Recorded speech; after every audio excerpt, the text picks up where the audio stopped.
Yesterday I posted a video showing this technique and being, well, let's just say mildly rude about it. With reason, I think. However, overnight, what I kind of figured is maybe there's something to this. So what I'm going to do is I'm going to row normally, and then I'm going to try and row the way she's rowing just to see whether there's any benefit. So I decided to do this outside because, well, frankly, I don't want to hit my head off the wall when I go all the way backwards. So the protocol for this then is going to be, I'm going to row at 20 strokes a minute, and I'm going to put in enough of a push from my legs that I feel comfortable, which I figure will settle in round about 2 minutes and 5 seconds per 500 meters. Now you can see the metrics at the top right hand side of the screen, and what's kind of important to look at is drive length. You can see I'm getting round about 1 meter 30 centimeters ish on each of my drives here, and I'm kind of at that 2 minutes and 5 seconds pace. So let's see when we change it to the rather questionable technique.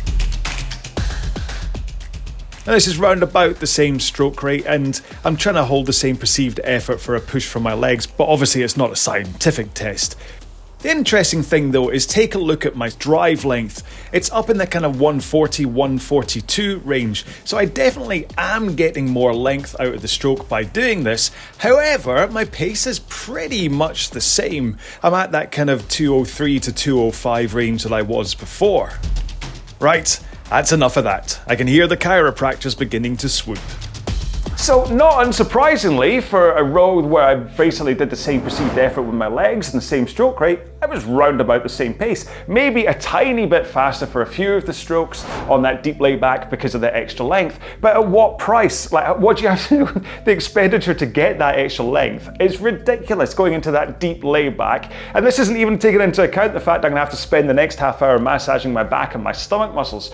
Just the exertion within the row means that if you were doing a 1K row during a high rocks or the Deca, you'd be absolutely exhausted, and you've still got the rest of the race to come after. So quite why this lady thinks that this is a sensible way to row when everybody around her is rowing with probably a slightly better technique, and they might be doing that leaning from 1 o'clock to 11 o'clock at the back. So quite why she thinks that this is something worth doing is beyond me, because it certainly isn't about more efficient rowing, and it certainly isn't about faster rowing, because if nothing else, you can't get the rate up high enough to kind of go that much higher, and she's not pushing with her legs either. So my advice to her, if she sees this video, is just push a tiny bit harder with your legs and do that swing from a 1 o'clock to an 11 o'clock, and you'll be rowing just as fast, and you'll have more energy left for the rest of your race. All right, so hopefully that wraps up this video. Please let me know what you thought of it. I don't want to be mean about people when it comes to bad technique, but I think this is quite a good one to look at, just to show the absolute extremes of some people, and that some people kind of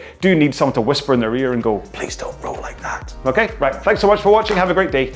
Bye-bye.